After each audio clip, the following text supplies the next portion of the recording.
Buenos días, estimadas y estimados participantes de Filosofía Moderna 2. Ruego Buenos días, doctor. un pequeño atraso, sesionaremos hasta las 12:30. El señor Saúl Gómez ha pedido la palabra. Adelante, señor Gómez.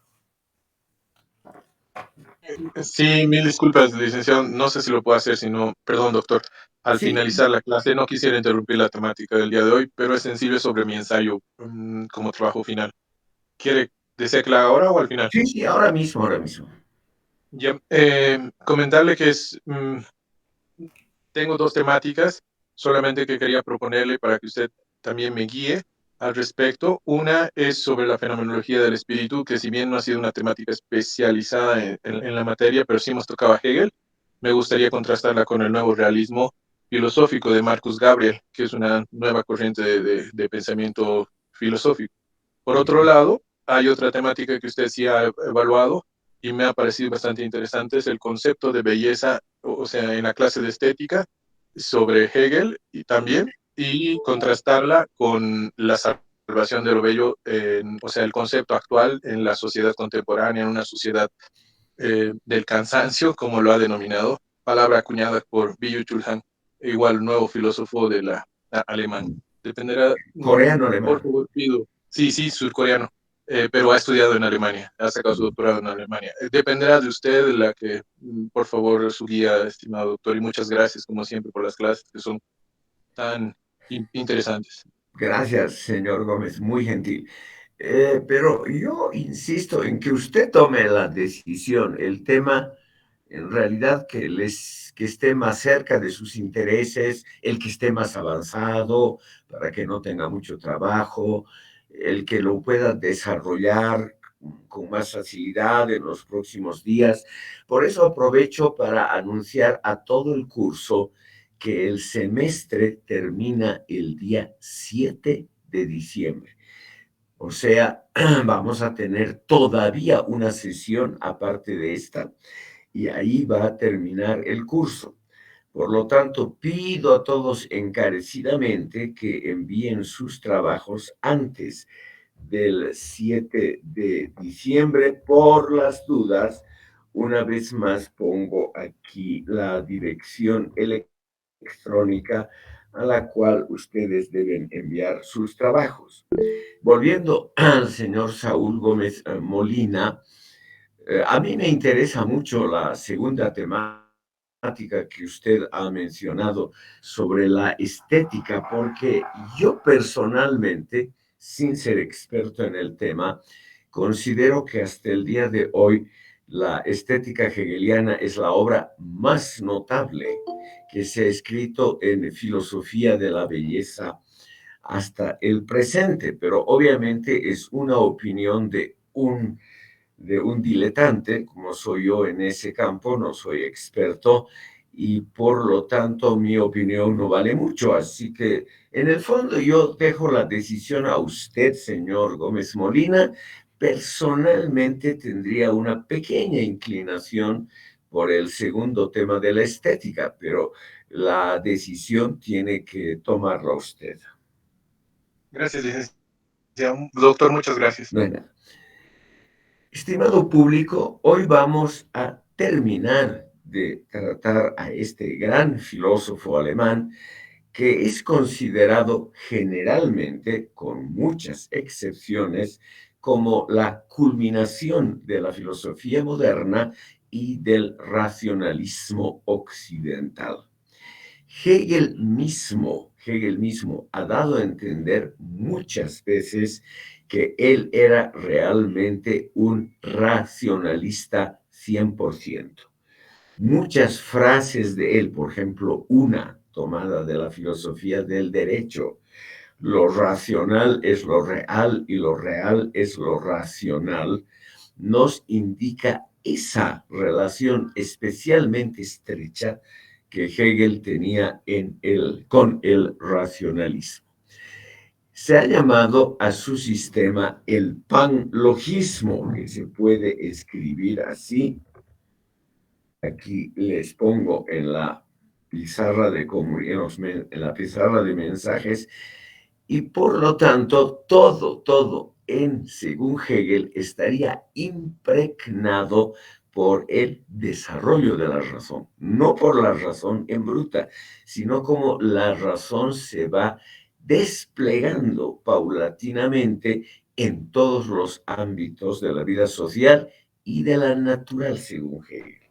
Esto de la natural es la parte, como les decía, que ha quedado, digamos, relegada al olvido, porque las muchas observaciones de Hegel en la enciclopedia y en la lógica, sus dos obras que hemos tratado muy someramente, porque están totalmente desfasadas, esas observaciones hoy no son tomadas en serio, si es que me permiten una expresión un poco dura, simplemente porque el progreso de las ciencias naturales ha sido tan espectacular en los últimos 200 años que las explicaciones de Hegel sobre esta temática son un poco diletantes. Diletante significa aficionado. Suenan como las de un aficionado a quien le guste el tema, pero que no comprende mucho del trasfondo. Eh, es la parte, como toda obra filosófica que ha quedado un poco anacrónica. Lo mismo ha pasado con la obra de Aristóteles. ¿Quién lee hoy lo que ha dicho Aristóteles sobre zoología y botánica, sobre meteorología y sobre la clasificación de especies? Tiene un valor estrictamente histórico y nadie va a guiar sus investigaciones actuales, ningún científico, por lo que ha dicho Aristóteles sobre la zoología o la botánica hace 2400 años. Lo mismo ha pasado con Santo Tomás de Aquino, con Leibniz y también con Kant y Hegel. Pero lo rescatable de estos pensadores es precisamente el aspecto filosófico, sus elucubraciones, análisis y hasta especulaciones sobre campos estrictamente filosóficos, esos todavía son muy valiosos. Ahora, vamos a seguir hoy con el panlogismo en un campo que es la política, que todavía no lo hemos tratado. Hegel escribió varios textos sobre política que debemos desmenuzar hoy un poquito, porque eso sí nos muestra algo muy actual. Y lo digo en palabras de Theodor W. Adorno, que él siempre se consideró un admirador de Hegel, pero también un crítico simultáneamente. Adorno, un integrante de la Escuela de Frankfurt, dedicó varias de sus obras a estudiar específicamente la relación entre filosofía y racionalismo en la obra de Hegel.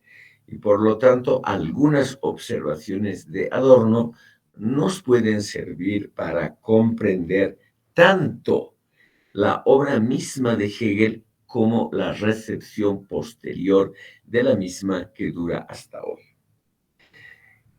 Esta posición de Hegel, estimado público, se la puede percibir muy claramente en dos obras que vamos a mencionar aquí.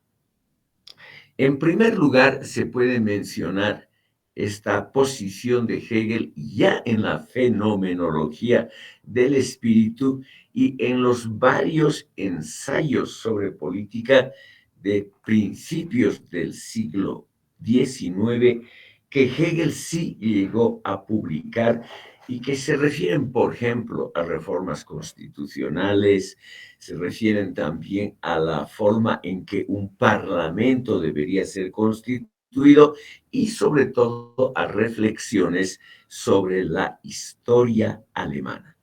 Y aquí, siguiendo a Theodor W. Adorno, me atrevería a decir que Hegel, además de ser un racionalista, un panlogista, o sea, un partidario de que la razón el logos está absolutamente en todas partes, era también en el fondo de su corazón un alemán nacionalista normal, habitual, como era lo usual en esa época.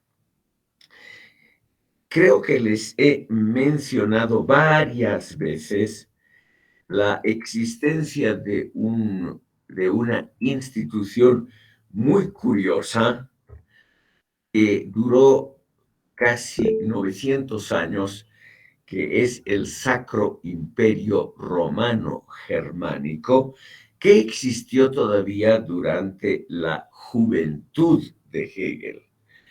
El Sacro Imperio Romano Germánico duró de 962, cuando fue fundado por el emperador Otón I, hasta 1806. Curiosamente, se sabe el dato exacto en que fue disuelto, fue el 6 de agosto de 1806, cuando, en un acuerdo con el vencedor Napoleón, el último emperador del Sacro Imperio declaró disuelta la institución. Esa institución nunca tuvo el apoyo de Hegel. Es decir, a Hegel no le gustaba el Sacro Imperio Romano Germánico porque era una confederación de estados soberanos y él mismo no era un estado nacional fundado en una misma cultura, una misma lengua, una misma etnia, como eran en general ya los estados nacionales exitosos que existían en Europa en la juventud de Hegel: Francia, Gran Bretaña, Suecia, España, etc. Dos grandes regiones en el centro de Europa, lo que hoy son Alemania e Italia, habían permanecido divididas en muchos territorios soberanos y peleados entre sí, y no habían conseguido tampoco, y esto es lo que lamenta Hegel y también Marx posteriormente, el desarrollo social, industrial y en general económico que habían conseguido tres grandes naciones de Europa Occidental: Francia, Gran Bretaña y Holanda. Entonces, Hegel, estimado público, al mismo tiempo que eh, creía que el espíritu del mundo, la razón, poco a poco se desplegaba su propio potencial, conociéndose a sí misma, desplegaba sus potencialidades de construcción de instituciones. Al mismo tiempo le faltaba el ímpetu económico social que dependía naturalmente de un mercado interno grande, de una industria poderosa, etcétera, lo que faltaba todavía en las tierras, diré cuidadosamente, en las tierras alemanas en la época de Hegel. Hegel murió, como ustedes saben, en 1831 y él no vio la fundación del llamado Segundo Imperio Alemán en 1871, o sea, unos 40 años después de la muerte de Hegel, bajo el poder de Prusia, uno de los estados alemanes, se fundó este Segundo Imperio en enero de 1871, y además, para humillar al enemigo eterno, a Francia, el imperio fue proclamado por los príncipes alemanes en la ciudad de Versalles, que estaba ocupada por las tropas victoriosas de los estados alemanes, sobre todo Prusia.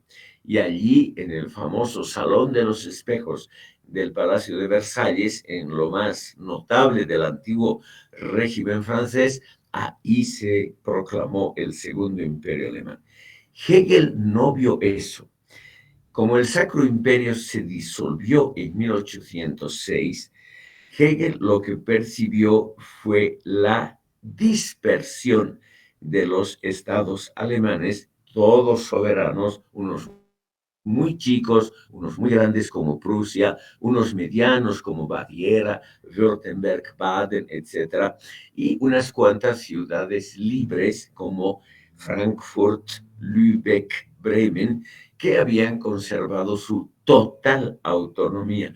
Tenía, por ejemplo, Frankfurt tenía fuerzas armadas, su propia jurisprudencia, su propia moneda, todo como un Estado soberano.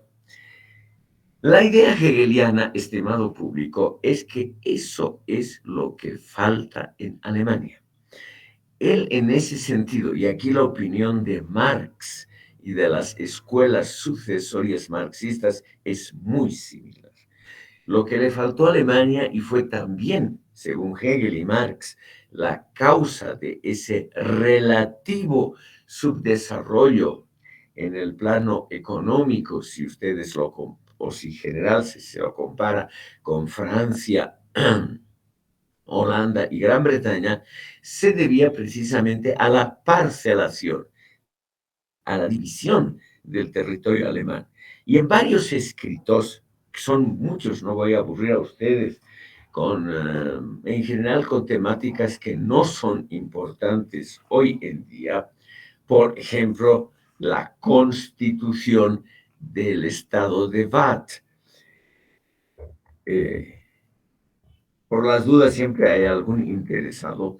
Uno de los primeros escritos, cuando Hegel todavía era preceptor de casas privadas en ciudades suizas, en Berna, fue un ensayo, el primer gran ensayo político que escribió el gran Hegel, fue sobre la constitución de ese cantón, Waadt o Waadtland, que también se llama el Valais, no tiene un nombre, o el Vaud, no tiene un nombre propio en español. Es un cantón, hoy un cantón grande, el segundo más grande en superficie de Suiza. Es un cantón muy exitoso económicamente. Además, es un cantón muy interesante porque es un cantón multilingüe. Es un cantón donde en la parte baja se habla francés, en la parte alta italiano, en la parte alta alemán, y en muchos lugares de este cantón hasta hoy se habla también italiano. Es como una Suiza en miniatura. Es el cantón, tiene una forma muy alargada, es el cantón que va rodeando el río Ródano. Es un cantón con mucha industria, siempre fue un cantón muy exitoso. Y precisamente las dificultades de constituir este cantón multilingüe hizo que después de la Revolución Francesa, cuando los cantones suizos también se empezaron a dotar de constituciones liberal burguesas, entonces este cantón, estimado público, hizo una especie de concurso público para para dotarse de una propia constitución. Entonces, en los periodos en que Hegel fue preceptor en las casas nobles en Berna y también en Frankfurt, él escribió este ensayo que él mismo no le dio título, se lo conoce como el Estado de Waadt o la Constitución del Waadtland. Y ahí Hegel propuso una constitución liberal democrática muy normal, en el fondo una copia del desarrollo que había habido en Francia. Por ejemplo, él propuso que los magistrados de este cantón deberían ser elegidos democráticamente por los ciudadanos y no como era hasta la Revolución Francesa por una pequeña élite de patricios. También, estimado público, hay que considerar, por las dudas, lo digo entre paréntesis, lo siguiente. Suiza tiene hasta hoy fama de ser un país muy democrático. En Suiza, por ejemplo, se realizan plebiscitos sobre cualquier cosa. Cuando yo fui en 1999 catedrático invitado en la Universidad de Zúrich, se llevó a cabo el gran plebiscito y lo decidió la población, si se mantenía la anticuada red de tranvías o se construía una red moderna de subterráneos en Zúrich. La ciudad, la más grande, la más rica de Suiza, tenía fondos suficientes para construir una red moderna de subterráneos. Y la población democráticamente eligió permanecer como es hasta hoy, con la vieja red de tranvías ligeramente modernizados, claro está, pero la moderna red de tranvías sobre la superficie de la ciudad, lo que hasta hoy molesta a un poderoso gremio, a los propietarios de automóviles, porque los tranvías, hay muchas líneas de tranvías hasta hoy en Zurich, y naturalmente los tranvías al circular tienen preferencia sobre los automóviles. Y los suizos modernos quieren naturalmente terminar con esa antiguaya. Sin embargo, democráticamente la mayoría de la población rechazó la construcción del subterráneo. ¿Por qué les cuento esta anécdota? Simplemente porque Suiza tiene fama de ser un país muy democrático, donde prácticamente todos los asuntos públicos se definen mediante procedimientos plebiscitarios o cercanos a un referéndum. Y esto no era así antes. Suiza siempre fue una república, nunca desde que Suiza en el siglo XIII se constituyó como Estado soberano durante la Edad Media, Suiza, estimado público, siempre tuvo constituciones aristocráticas en los diferentes cantones. Y esto significaba que una élite, las llamadas familias patricias, tenían el monopolio de la decisión y de la participación política. Lo mismo en Zúrich, en todos los cantones suizos. Hegel, de joven, que todavía era un espíritu democrático muy influido por la Revolución Francesa, propuso entonces una profunda democratización del funcionamiento de la política suiza, sobre todo de los cantones. Y lo interesante que poco a poco, esa idea, que no era solamente obviamente de Hegel, sino de varias personalidades filosóficas, culturales y artísticas, esa idea se ha impuesto a lo largo del siglo XIX. Todavía en vida de Hegel, la mayoría de los cantones suizos poco a poco se dotaron de constituciones liberales y desecharon la estructura estrictamente oligárquica que había entonces. Por ejemplo, en el caso que yo mejor conozco en Zúrich, todavía hasta, estimado público, hasta la Revolución Francesa, todas las decisiones políticas del cantón, que era republicano, eran hechas por las 12 familias que tenían el monopolio de la actividad política. Entonces, en esta obra, que también ha sido publicada como cartas confidenciales o epístolas confidenciales sobre el Waadtland, él propuso la elección libre por toda la población masculina. En esa época, hasta bien entrada la segunda mitad del siglo XX, las mujeres no votaron en Suiza, estimado público. Es el último país tan democrático, Suiza, ¿no es cierto?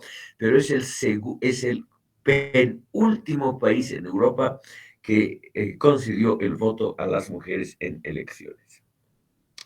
Entonces, ¿qué propuso también Hegel? Y aquí, estimado público, aquí les quiero mostrar también la faceta nacionalista de Hegel, aparte de su faceta democrática, porque él estaba contra las aristocracias que tenían derecho electoral hereditario, en algunos cantones altamente censitario.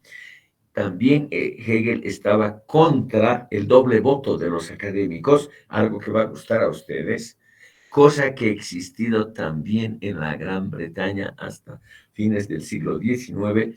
Los que tenían un título académico votaban 2 veces. Miren qué maravilla. Hegel propuso realmente una democratización, pero, estimado público, también propuso que este cantón, como todos los otros, traten de expandirse a costa del vecino, lo que hoy llamaríamos un intento imperialista de expansión. Como Hegel era partidario, lo reitero, de estados nacionales grandes como Francia, Gran Bretaña, etcétera, él quería que también Suiza se convierta en un gran estado unitario. Y para ello, uno de los cantones tenía que tomar la iniciativa. Hegel, estimado público, en vida siempre creyó que Prusia, o sea, ese estado cuya capital era Berlín, que ya no existe ni como provincia alemana, ni como institución pública, es decir, Prusia a partir de la Segunda Guerra Mundial ya no existe, todavía hasta la Segunda Guerra Mundial era una de las divisiones territoriales de Alemania. Él creyó, Hegel, que Prusia tenía que tomar el control de toda Alemania, porque era el Estado más imperialista, el Estado más agresivo, el Estado expansionista.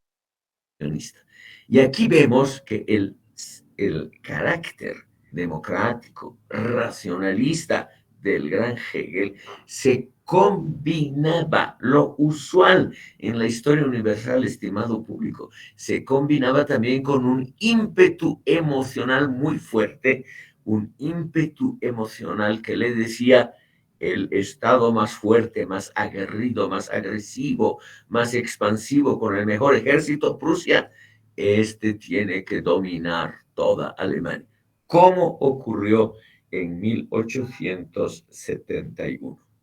O sea, estimado público, también hay un aspecto, hay que decirlo claramente, imperialista en la obra de Hegel.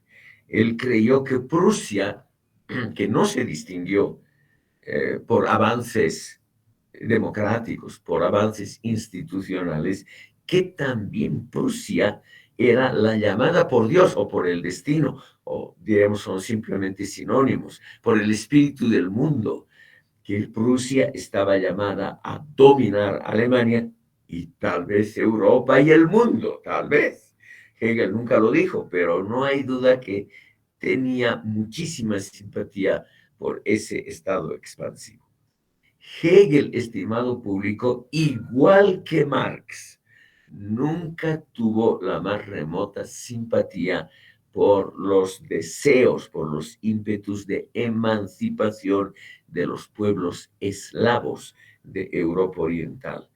Esos pueblos eslavos, Polonia, los checos, eslovacos, eslovenos, etcétera, etcétera, estaban divididos entre 3 grandes estados, Rusia, Prusia y Austria. Y Hegel, igual que Marx, creyeron que la historia estaba a favor de los grandes países, no de los pequeños. Hegel tuvo siempre un olímpico desprecio por esos estados pequeños, donde él había vivido. Por ejemplo, él, como les he contado, fue profesor en Viena, donde hizo su doctorado.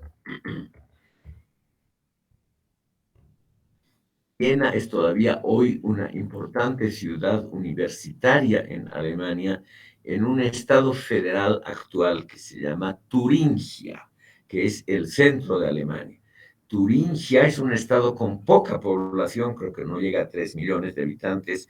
Turingia se ha destacado siempre por su desarrollo cultural y hoy en día por tener los centros de investigación científica más importantes y también por ser, obviamente, un Estado federal alemán donde hay industrias de punta, la inteligencia artificial, todas estas cosas ultramodernas se desarrollan justamente en la Universidad de Jena. Jena pertenecía, no había Turingia siquiera, Jena pertenecía a un pequeño, pero muy exitoso estado soberano que se llamaba Sajonia-Weimar. Y este estado, no confundir con Sajonia propiamente dicha, cuya capital hasta hoy es Dresden, sino Sajonia-Weimar, que ahora es parte de Turingia. La capital era Weimar y allí residían, por ejemplo, los portentos de la filosofía y de la literatura alemana en la época de Hegel. Goethe, Schiller, Schlegel, Herder, para nombrar solo algunos representantes muy ilustres, eran catedráticos o vivían cerca de Jena o en Weimar, en la capital, que es a pocos kilómetros de Jena. Pese a que Hegel trabajó, ganó bien, fue reconocido. El que no había estudiado filosofía, le dieron el título de doctor por la Universidad de Jena. Hegel nunca tuvo la más remota simpatía por ese pequeño estado. Como en el mismo caso que Sajonia-Weimar, todos estos pequeños estados, él creyó que debían disolverse en la Gran Prusia. Cosa que pasó, obviamente, después de 1871. Pero el Imperio Alemán, fundado en 1871, era una confederación, en eso se parece al Sacro Imperio, de estados muy, muy autónomos. No eran totalmente soberanos, pero tenían derecho a ejército, no tenían derecho a moneda, y también los ferrocarriles ya eran manejados centralmente. Pero todas las otras cosas, por ejemplo, hasta el ejército, era cosa de los estados. Y eso continuó, aunque les parezca a ustedes muy curioso, hasta 1918. Hasta 1918, el estado que oficialmente se llamaba el Imperio Alemán, Deutsches Reich, ese imperio consistía en 36 estados autónomos, uno de los cuales era Prusia. Claro que Prusia ocupaba 2/3 del territorio total de ese imperio alemán, pero el tercio restante estaba dividido en 35 estados soberanos.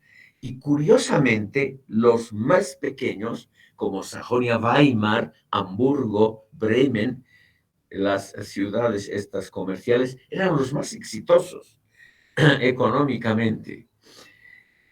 Eso era algo que ya lo vio Hegel. Hegel notó que Hamburgo, por ejemplo, en el plano económico y comercial, sigue siendo hasta hoy un estado federal alemán, uno de los 16 estados federales.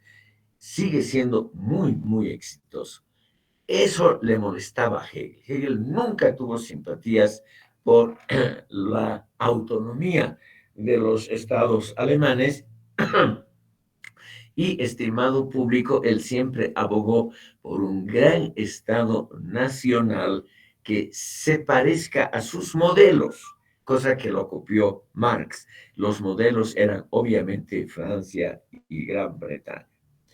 Pero al mismo tiempo, en estas obras pequeñas sobre política, esas sí fueron publicadas en vida de Hegel. Vamos a ver ahora otra más. Hegel, estimado público, dejó ver también su lado que podríamos llamar reaccionario. Hegel había nacido en 1770 en Stuttgart, capital entonces del ducado completamente soberano de Württemberg. Hoy Stuttgart, una de las ciudades alemanas más grandes, es la capital del estado federal de Baden-Württemberg. Es la unión del antiguo estado soberano de Baden con Württemberg. Y este estado de Württemberg es sede hasta hoy de la gran industria pesada alemana. Hoy, como la industria pesada se ha trasladado a China y al Asia, es el centro sobre todo de la investigación científica y de la alta gerencia. Por ejemplo, en Stuttgart sí se siguen fabricando los coches Mercedes-Benz, empresa de la cual ustedes también tal vez han escuchado.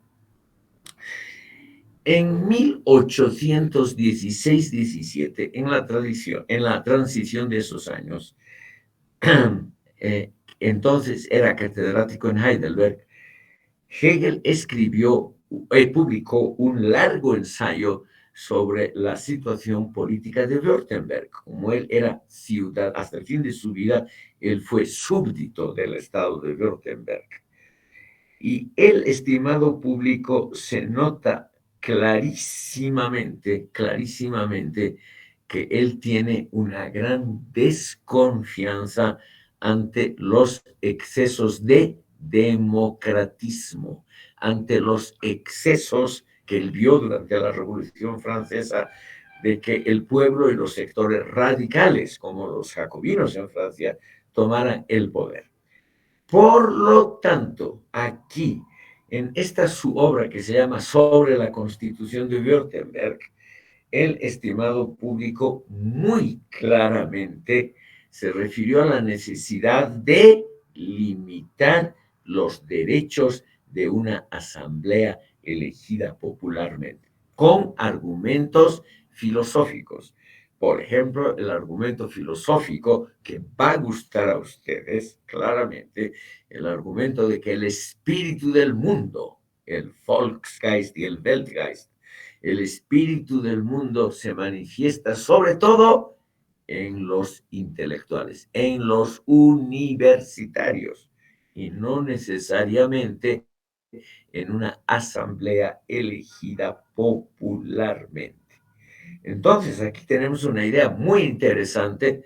Hay que fortalecer, aparte de las instituciones que son construidas por el voto popular como el Parlamento, hay que fortalecer las instituciones que se derivan de la razón pura, como las universidades, que según Hegel debían jugar un rol decisivo en la formulación de políticas públicas. Yo por eso creo que les va a gustar a ustedes. Es un argumento en favor del rol político de intelectuales y universitarios. Entonces, Hegel creyó, estimado público, que había que refrenar, limitar de alguna manera las posibilidades de que una asamblea elegida popularmente sea realmente decisiva en el juego político, porque él tenía en mente ese gran peligro, lo que pasó en Francia cuando después de 1789, poco a poco, los sectores más radicales de la Asamblea Nacional, los jacobinos, se hicieron con el poder. No voy a aburrir a ustedes con mencionando otras obras. Por ejemplo, él a comienzos del siglo, en 1802, publicó un artículo que se llama La Constitución de Alemania. Pero me voy a referir muy brevemente a este artículo, que es bastante frondoso, porque Hegel aquí vuelve a la temática que siempre le ha interesado. El alma alemana, lo que hoy llamaríamos la mentalidad colectiva de ese país, es de alguna manera la representación del espíritu del mundo. Un poquito subdesarrollado todavía ese pueblo alemán, pero él cree que Alemania tiene una misión que cumplir. Es una palabra lamentable, de muy mala fama en Alemania, porque la misión mundial del pueblo alemán es algo usado por Hitler y por su gobierno en forma inflacionaria. Y esa misión era naturalmente someter el mundo a Alemania. Esa idea, estimado público, lamentablemente está en los escritos políticos de Hegel.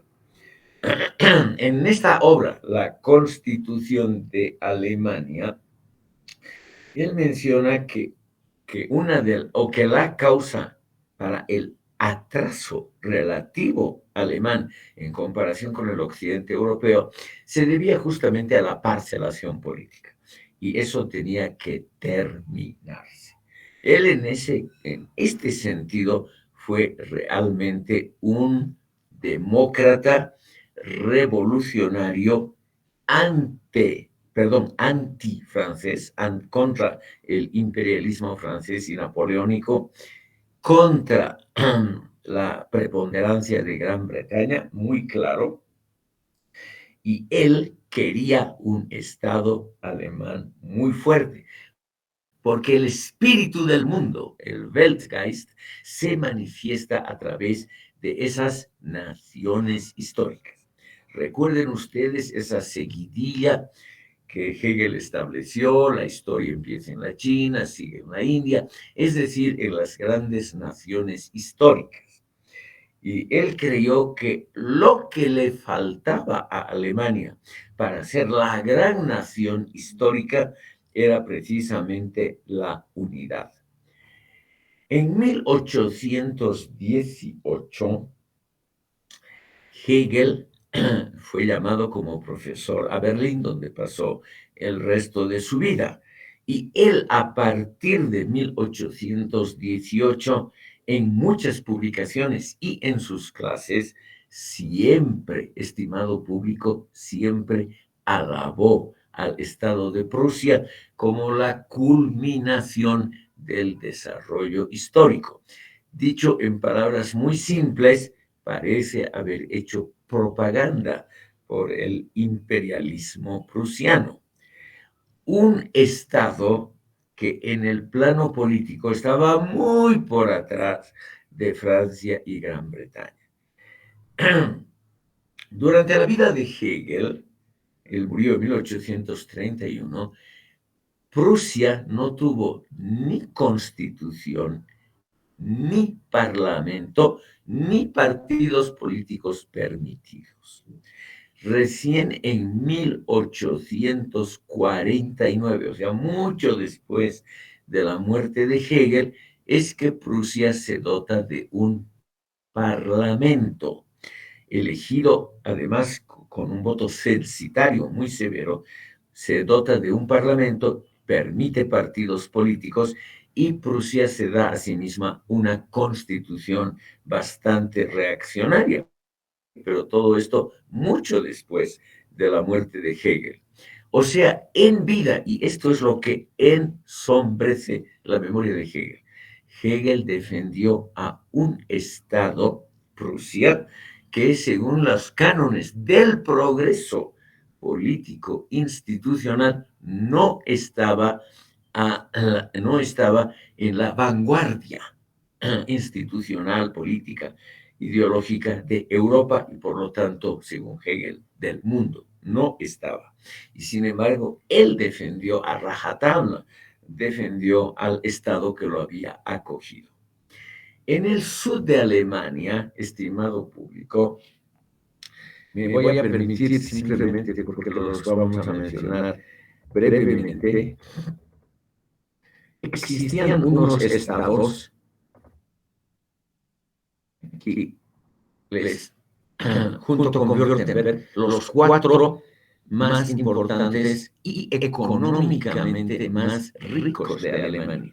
Todavía hoy, ese sur de Alemania, donde está Baviera, que es el estado con la mayor superficie en la Alemania federal actual.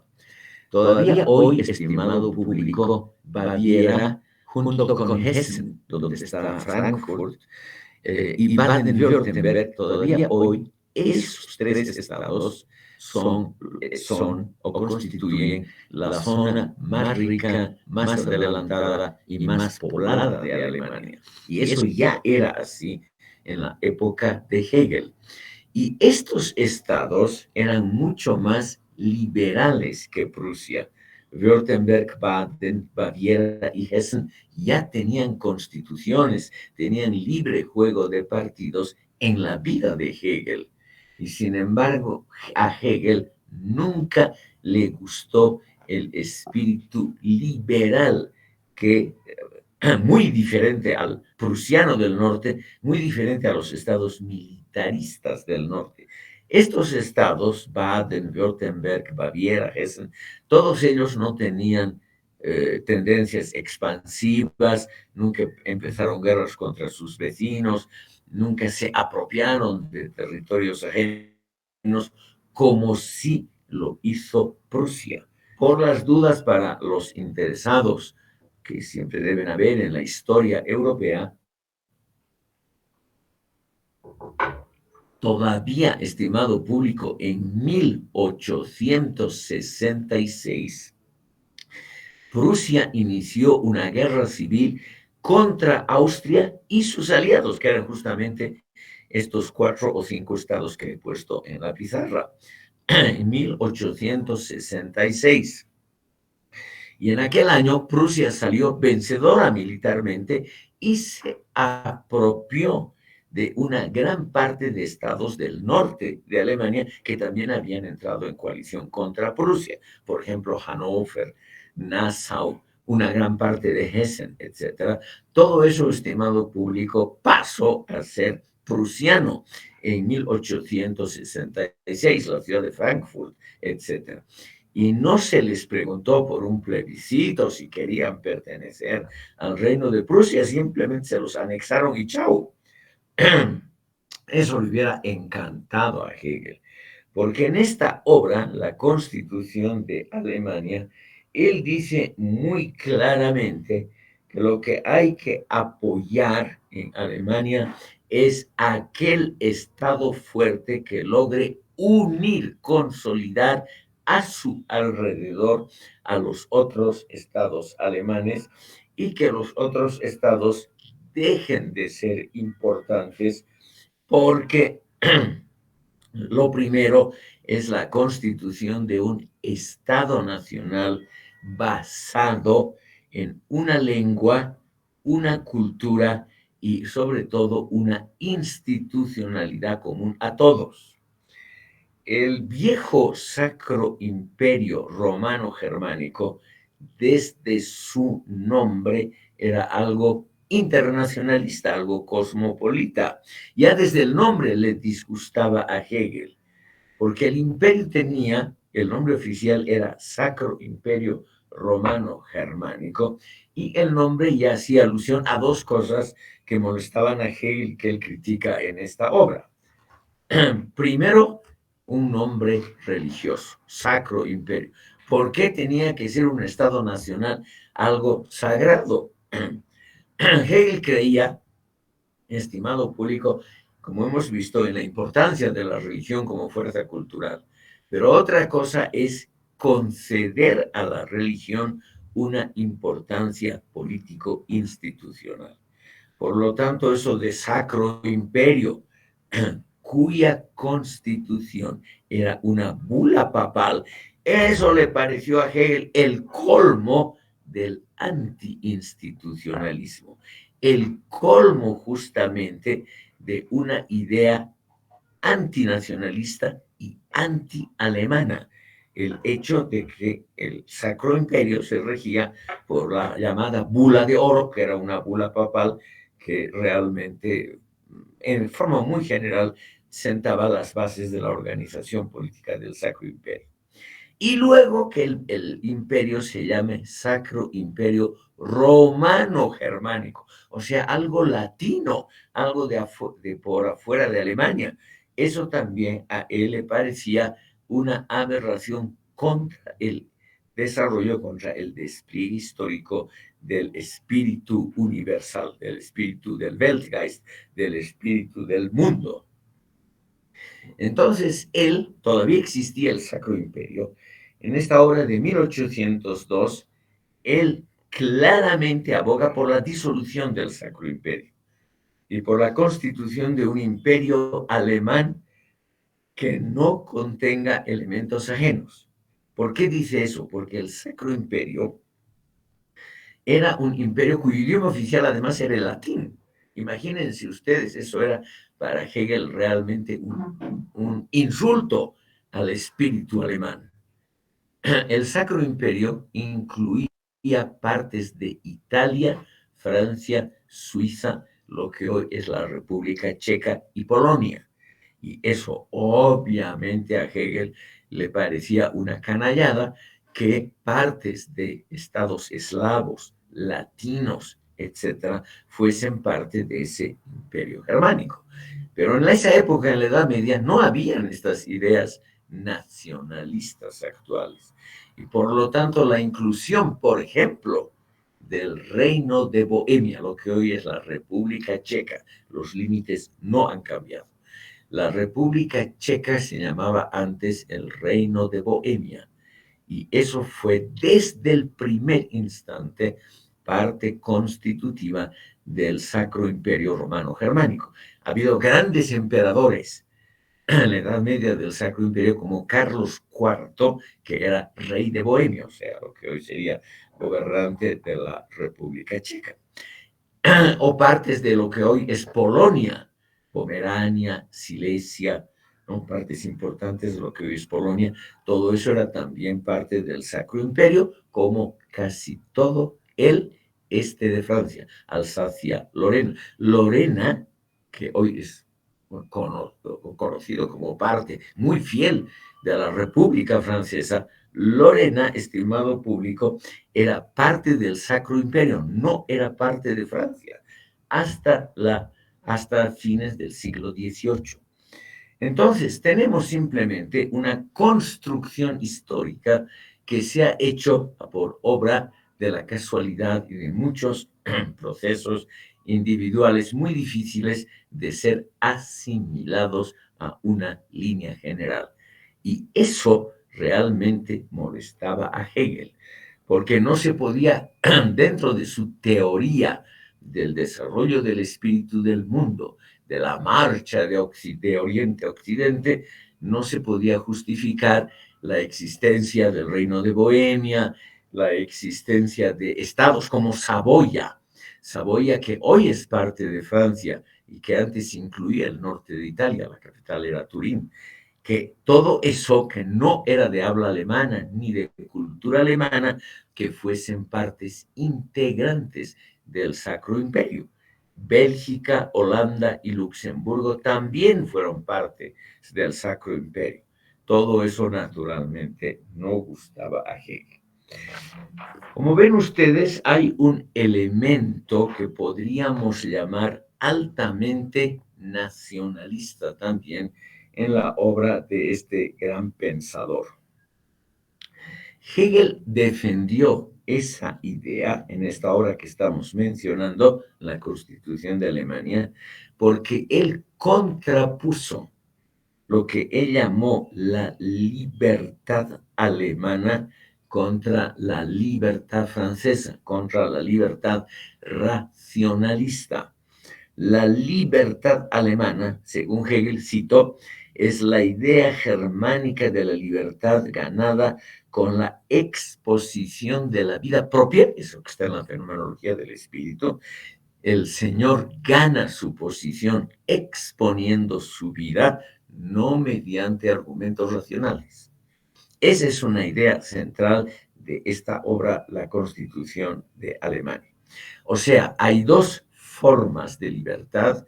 La libertad francesa, que es la libertad constituida por estatutos y reglamentos discutidos racionalmente por medio de una asamblea elegida democráticamente y se decide, por lo menos en el caso ideal, siempre por el mejor argumento. Eso es el racionalismo en la praxis.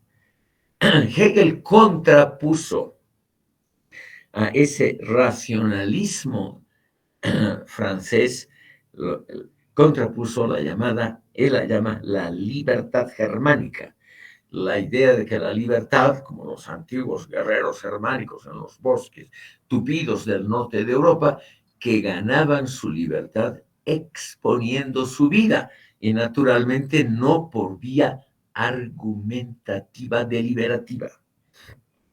Entonces, ¿qué dice Hegel? Los alemanes son insondables, estoy citando textualmente, en lo grande e inagotable, también en lo pequeño, porque están unidos a la vida natural. El alemán cada día se enfrenta a la naturaleza, como se enfrentaron, dice él, nuestros antepasados en los bosques del norte, en esos bosques tupidos del norte, se enfrentaron cada instante a las fieras, a los peligros, al frío, etcétera, y ganaron su libertad con la espada y con la sangre. Es una idea que la va a tomar el fundador del Segundo Imperio, Bismarck, al pie de la letra. Bismarck dijo en la fundación del imperio en 1871 la famosa palabra: la unidad alemana no se consiguió por parlamentos y discusión de ideas, sino por la sangre y el acero, o sea, por el sacrificio de la vida y por los armamentos. Y esa idea, aunque nos parezca totalmente irracional, una muestra de un totalitarismo que ya está en ciernes, esa idea, estimado público, también está lamentablemente en Hegel. Y digo lamentablemente porque Hegel es realmente el gran representante del panlogismo, del panracionalismo. Pero en el fondo de su corazoncito, en el fondo, Hegel era realmente un espíritu también nacionalista, un espíritu también que aprobaba cosas como que la vida, que los estados se construyen con el acero y la sangre, cosa que va naturalmente en contra de las ideas racionalistas. Entonces, ¿qué nos propone Hegel en esta su obra? Él lamenta las pérdidas territoriales que en ese momento, 1802, los estados alemanes sufren en favor de Francia. Francia todavía no es imperio, faltan 2 años para que Napoleón se proclame emperador en 1804, pero la República Francesa ya ha conquistado el oeste de Alemania, hasta el Rin, todos los territorios hasta el Rin ya han pasado a poder de Francia. Y además, la República Francesa ya ha conseguido la sumisión de estos estados del sur de Alemania, Württemberg, Baden, Baviera, Hessen, que ya les he puesto en la pizarra de los mensajes, ya ha conseguido la sumisión de esos estados, y esos estados se han dotado de códigos civiles, parlamentos, en una palabra, han imitado la racionalidad histórico-política que está encarnada en la Revolución Francesa. Entonces, eso le parece a Hegel lamentable. O sea, desde un principio tenemos, estimado público, en el campo político, que es lo que vamos a tratar en esta sesión, tenemos a un Hegel que es partidario de un racionalismo diferente al racionalismo de Europa occidental. Tenemos lo que podríamos llamar un Hegel nacionalista, un Hegel que realza las viejas virtudes germánicas y las contrapone a las virtudes racionalistas del occidente europeo. Hegel, estimado público, en esta obra, que es interesante por ello, se queja también del pluralismo político que reina en los parlamentos de Europa Occidental. Eso de que hay varios partidos contendientes, es decir, varias verdades políticas entre sí contendientes, eso no le gusta a Hegel. Hegel en esta obra nos muestra, y esto quiero resaltar por su importancia, nos muestra su cariño, podríamos decir, su entusiasmo por esas figuras históricas que han sabido, según Hegel, que han sabido personificar la historia misma. Son esos hombres providenciales, o sea que la sagrada providencia, real o solamente imaginaria, Dios mismo, está detrás de ellos. Esos hombres que han hecho avanzar la historia rápidamente, que han salido de un marasmo político y que han sabido construir estados importantes. Pese a que Hegel nunca le gustó mucho Francia, en esta obra, en la filosofía de la historia y en sus clases, Hegel ha resaltado la imagen del cardenal de Richelieu. Pongo el nombre aquí en la pizarra de los mensajes porque es una de las figuras más apreciadas por Hegel, y una brevísima mención de este personaje y de su obra política nos va a ayudar a comprender cuál era en el fondo la filosofía política de Hegel. De principio a fin, estimado público, desde esta obra que estamos comentando, la Constitución de Alemania de 1802, hasta lo último que vamos a ver hoy, el Tratado sobre el Derecho Electoral inglés de 1831, la última obra de Hegel, él declara su enorme admiración por los grandes constructores de naciones.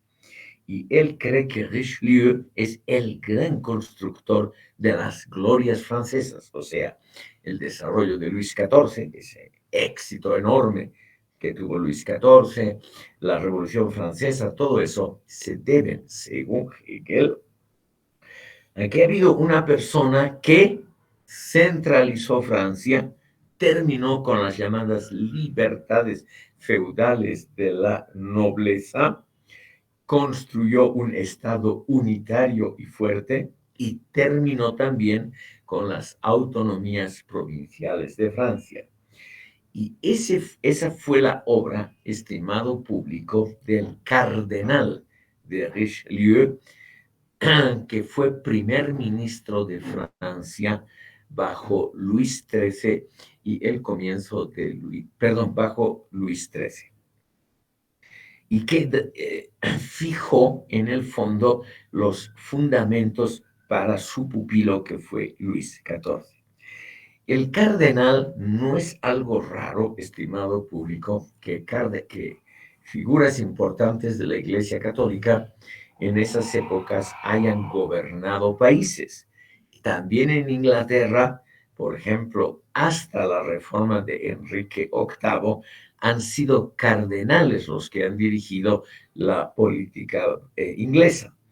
Y en Francia ha habido dos grandes reconocidos hoy como figuras eminentes de la historia francesa, los cardenales de Richelieu y Mazarino, su pupilo y sucesor. ¿Cuál era la idea fundamental de este cardenal primer ministro de Francia? Él hizo suyo el lema maquiavélico: el fin justifica los medios. Si la meta, y esta es la justificación de Hegel en esta obra, si la meta es noble y honrosa, nos dice Hegel, hay que usar todos los instrumentos políticos que estén a disposición. Una gangrena, estoy citando textualmente, una gangrena no se cura con agua de lavanda. Son expresiones muy duras que justifican los medios si el fin es aceptable. También en esta obra de Hegel hay una defensa, una exculpación, una disculpa de César Borgia, el gran condottiero italiano del siglo XVI, que fue seguramente la imagen señera que usó Maquiavelo en su obra El Príncipe, porque son aquellos grandes hombres que se sobreponen a la legalidad de la época y construyen importantes estados o imperios, porque ellos se dictan su propia ley moral. O sea, ellos se sobreponen a las convenciones éticas de su momento y ellos hacen avanzar la historia no porque son seguidores de códigos, sino porque son creadores de códigos. Entonces, a ellos, a estos creadores, a estas figuras señeras, realmente hay que seguirlas y hay que justificarlas. ¿Qué hizo Richelieu, estimado público? En Francia, hasta el siglo XVII, la nobleza feudal, o sea, los grandes propietarios territoriales, eran realmente la clase dirigente del país. Pero aquí viene algo que tal vez los marxistas no acepten. Fue el régimen real absolutista el que terminó con la preeminencia de la nobleza francesa. No fue ni la Revolución Francesa ni las reformas posteriores del siglo XIX, sino que fue este señor, el cardenal de Richelieu, primer ministro, quien quebró la espina dorsal de la nobleza francesa, su autonomía, sus derechos especiales, su preeminencia social y cultural. Todo eso fue destruido por Richelieu. Él, por ejemplo, en el plano cultural, junto con Luis XIII, política seguida luego por Luis XIV en forma sistemática, ellos establecieron que el gran centro de la cultura era naturalmente la capital. Fue Richelieu el creador de la Academia Francesa, que es el núcleo de las posteriores Real Academia Española, etcétera, etcétera. Fue este cardenal político el que fomentó a Molière, Racine, Corneille, a las grandes glorias culturales de Francia. Y él es el que tuvo la habilidad de unir a estos grandes expositores de la cultura francesa, unirlos a la tendencia centralista, a la tendencia representada por la corona en detrimento de la nobleza. En la guerra de la Fronda, porque hubo una guerra civil en que la alta nobleza se levantó contra la corona. Y en esa guerra civil, estimado público, hubo un claro vencedor que fue el gobierno central, el gobierno de Richelieu, de Luis XIII y de Luis XIV, y que destruyeron para siempre el poder de los grandes príncipes feudatarios franceses, para siempre. Nunca más hubo algo así como un poder de esa clase alta. Entonces, estimado público, ese constructor de la nueva Francia, el constructor de la Francia centralizada, el constructor que exprime a la población, pero la exprime mediante impuestos para bienes superiores, como expandir la nación francesa, etc. Ese es el que merece el respeto y es el Richelieu el que hace avanzar la historia. Entonces tenemos muy tempranamente en esta obra, muy tempranamente, estimado público, a un partidario del centralismo, a un partidario de evitar las autonomías regionales, sociales y culturales, de evitar todo eso y de centralizar todos los esfuerzos de la nación en pro de una sola meta, el engrandecimiento del Estado. Aquí no se habla de beneficencia pública, de repartición de fondos a las clases menesterosas, la construcción de infraestructura, nada de eso, estimado público. Es la gloria del Estado y la expansión internacional del mismo lo que cuenta según Richelieu y según Luis XIV. Y estas son figuras aceptadas como positivas por la historiografía hegeliana y la marxista. En estos puntos, por ejemplo, en la apreciación positiva del cardenal y de su obra centralizadora y antifeudal, no hay duda que todos los historiadores marxistas han apoyado a Hegel. Estimado público, por eso es que me he detenido en esta obra, porque en la Constitución alemana aparecen realmente elementos posteriores que nos muestran otra faceta de Hegel. No la faceta del racionalista democrático, como él todavía era en su época en Jena, sino que nos muestra que en el corazón profundo de Hegel, esta obra es anterior a su estadía en Jena, nos muestra a un Hegel proimperialista, a un Hegel partidario del centralismo estatal a ultranza. Y también vemos a un Hegel que tiene mucha comprensión por las llamadas virtudes bélico-militares de los alemanes. Él dice, por ejemplo, que los, los alemanes tienen un sentimiento de libertad conseguido por el sacrificio de la propia vida. Como les he dicho, esto aparece también para la justificación de la figura del Señor en la fenomenología del espíritu. Entonces, lo grande de Alemania, según Hegel, es ese espíritu conseguido por la sangre derramada. La sangre derramada es el mejor elemento para fomentar un espíritu del pueblo, o sea, un espíritu histórico que se va a expandir sobre el resto de los estados alemanes y sobre Europa entera, lo que trataron de hacer los alemanes en la Primera y en la Segunda Guerra Mundial. Hegel era naturalmente muy racionalista y si hubiera vivido, él nunca hubiera apoyado a Hitler. Herbert Marcuse escribió una hermosa obra, Razón y Revolución, para demostrar que el núcleo de la filosofía hegeliana, o sea, el racionalismo, era contrario a toda la ideología nazi. Pero eso es solo una parte de la verdad.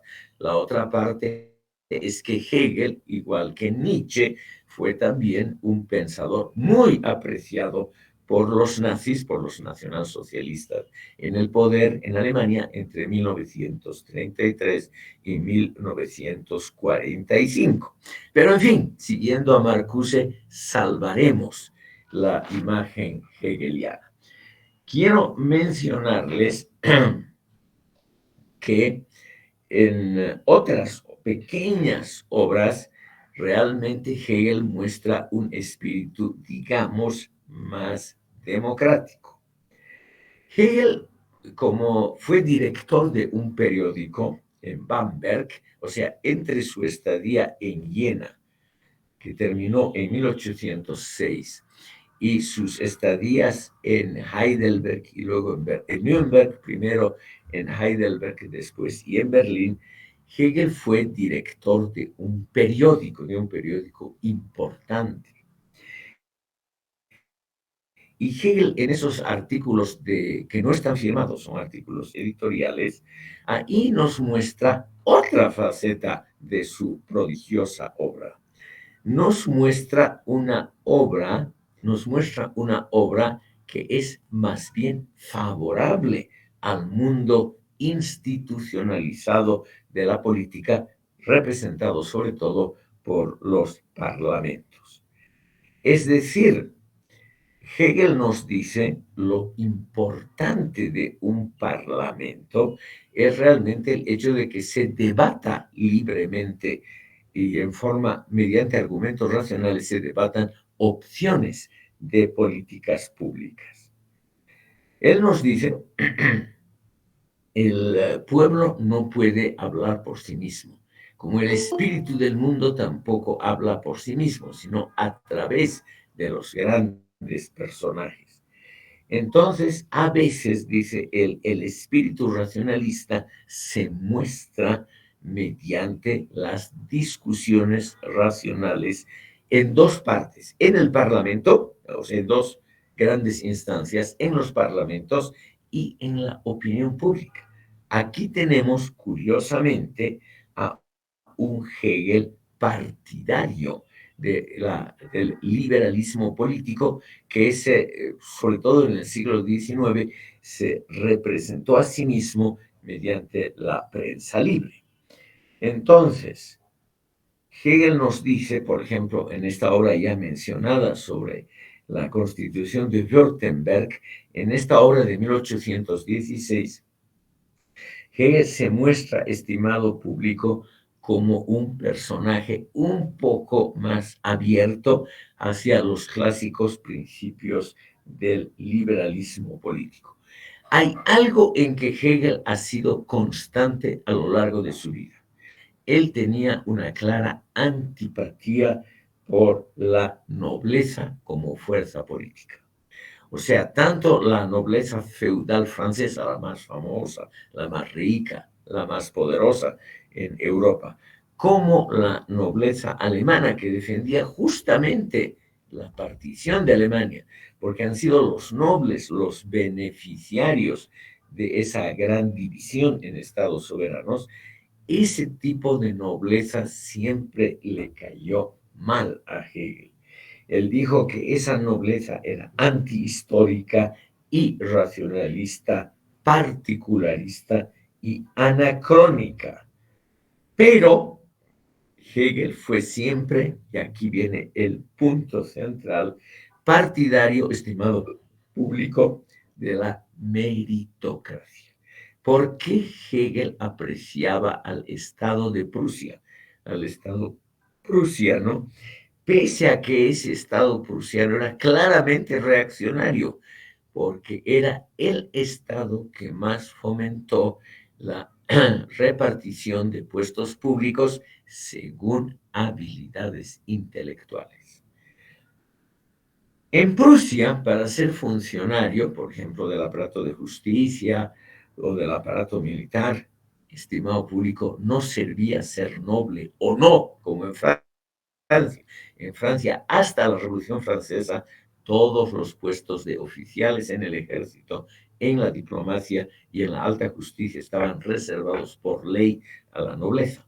En cambio, en Prusia, que tenía una nobleza mucho más débil, mucho menos prestigiosa que la francesa, eso se nota en las construcciones que han dejado los nobles, no se compara para nada a lo que han hecho los nobles franceses en el fomento de la cultura, etc. La nobleza prusiana ha sido mucho más débil y, digamos, ha dejado una huella mucho más, una huella insignificante. Pero el Estado prusiano, desde un comienzo, tuvo fuertes elementos meritocráticos. Creo que les he mencionado a ustedes, por las dudas vuelvo aquí a mencionar,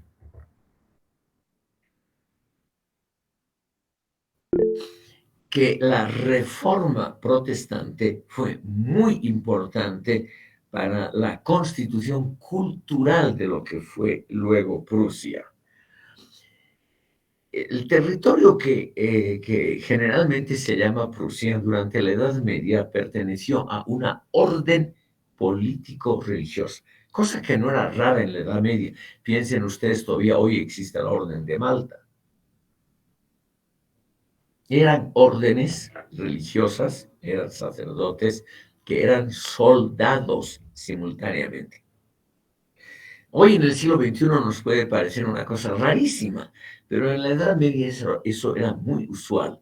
Los caballeros templarios, la Orden de Malta, los caballeros teutónicos, las tres grandes órdenes medievales, tenían amplios territorios donde eran soberanos.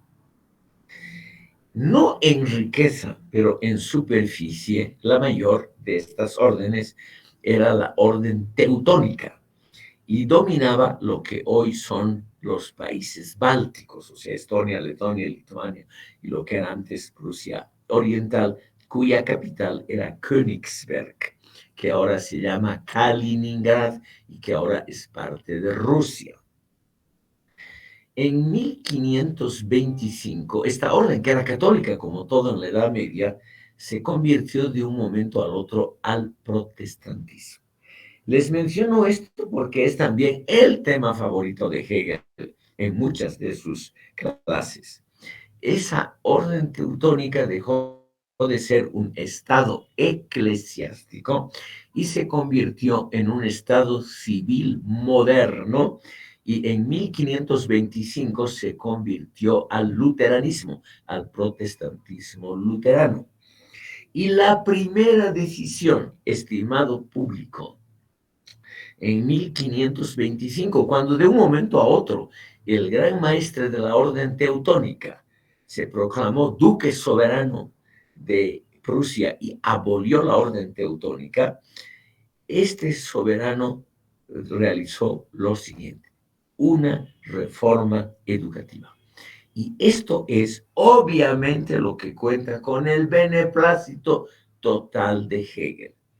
O sea, Prusia nace en 1525 como Estado soberano, laico, declara la educación la laica, laica, o sea, sin influencia religiosa, gratuita y obligatoria, incluyendo a mujeres, y al mismo tiempo funda la Universidad de Königsberg, cuyo rector y cuyo filósofo más famoso fue Immanuel Kant.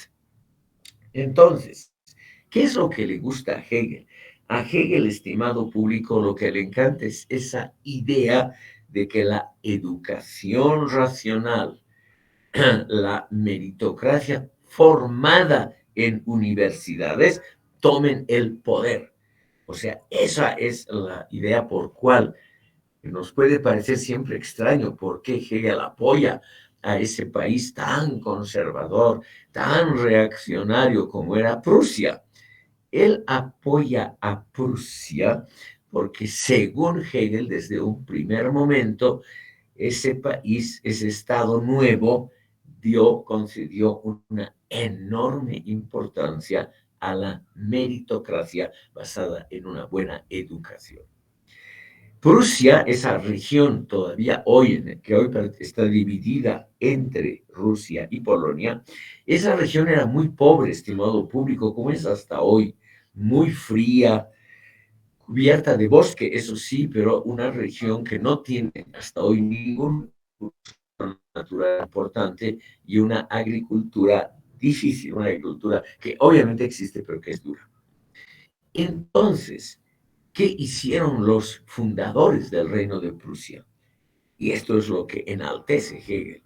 Apostaron por la educación general de toda la población, siguiendo un principio que lo enunció después, un siglo después, René Descartes.